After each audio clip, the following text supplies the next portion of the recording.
Bandhan Mutual Fund presents MF Corner.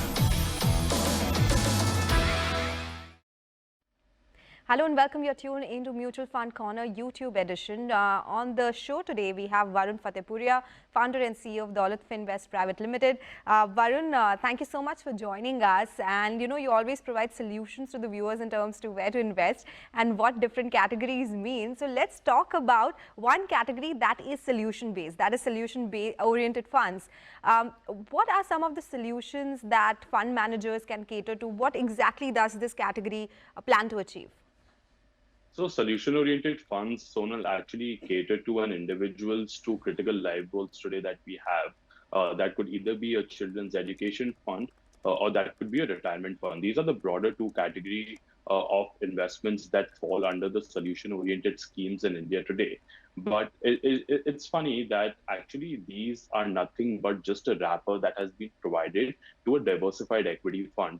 So either you could be invested into a large cap, flexi cap, multi cap fund, which is also a diversified equity fund where the fund manager has the complete leeway in terms of deciding where or she wants to invest the investor's money. That could be across market caps, that could be across geographies, that could be across different sectors.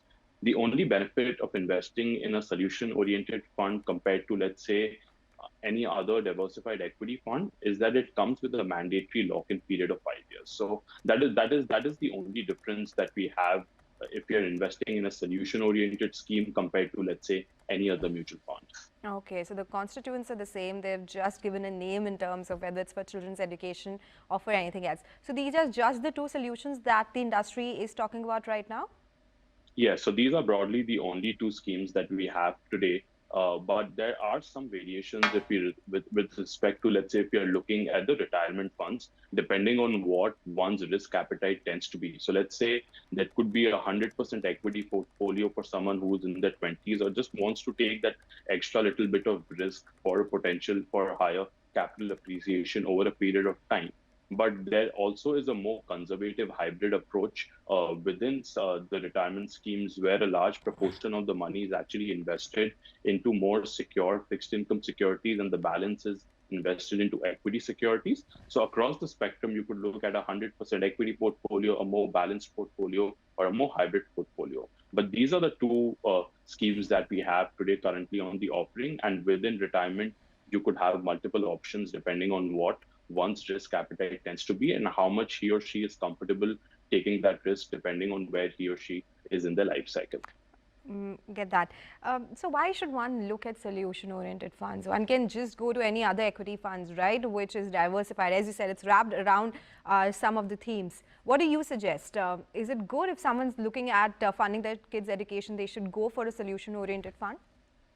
So actually, I think, Sonal, why these funds actually tend to work in the favor of the investors or why it has sort of garnered that 40 to 50,000 crores of AUM approximately is that because of that mandatory lock-in period of 5 years, actually a lot of the investors tend to stay invested, which otherwise would not have been the case that we are seeing in an open-ended format.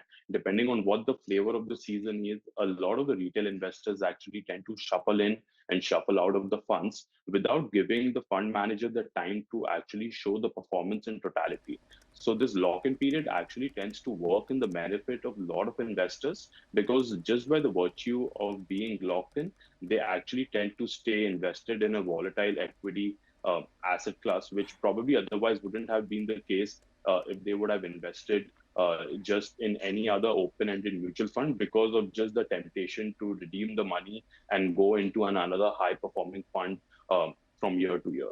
So that is the reason actually why we also tend to recommend these funds to investors who are either investing by themselves, do not typically tend to have a lot of behavioral check, right? But that is the only advantage that you have by investing in these funds. Got it. So there is no other advantage that an investor can look at. Of course, lock-in leads to discipline. Have the returns been that good as well in this category? So returns also tend to follow with respect to, let's say, the strategies that is followed in a retirement fund or a children's fund tend to be very similar with respect to if the fund manager is also following a different style of investing in a separate in a separate fund category, but they know that once the money has come into this fund, they will stay invested for a period of 5 years. So they're not actually making investments with a rationale that the money could flow out of the fund at any given point in time. So I think they are more, I would say, conviction based over there, where they know that this money is still going to stay invested for a period of at least 5 years. We have that conviction for the investment to play out given a period of time. So that is actually one of the biggest advantages that also fund managers why want to promote this category of funds, just due to the stability that actually these solution-oriented schemes provide to the AMCs as well. Okay. And what would some of the disadvantages be, Varun? It's always important to understand that as well.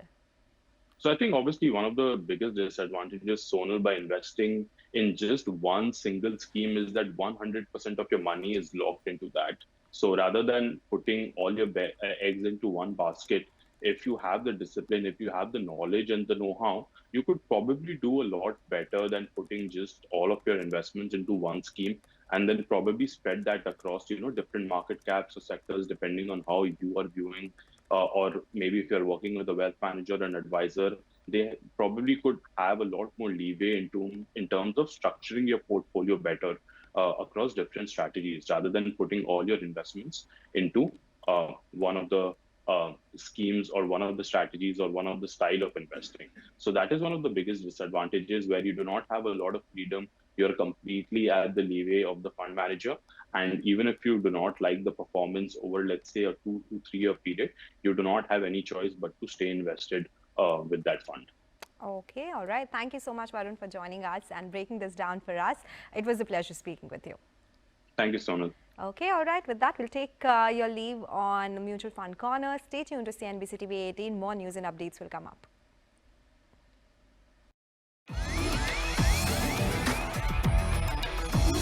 Bandhan Mutual Fund presents MF Corner.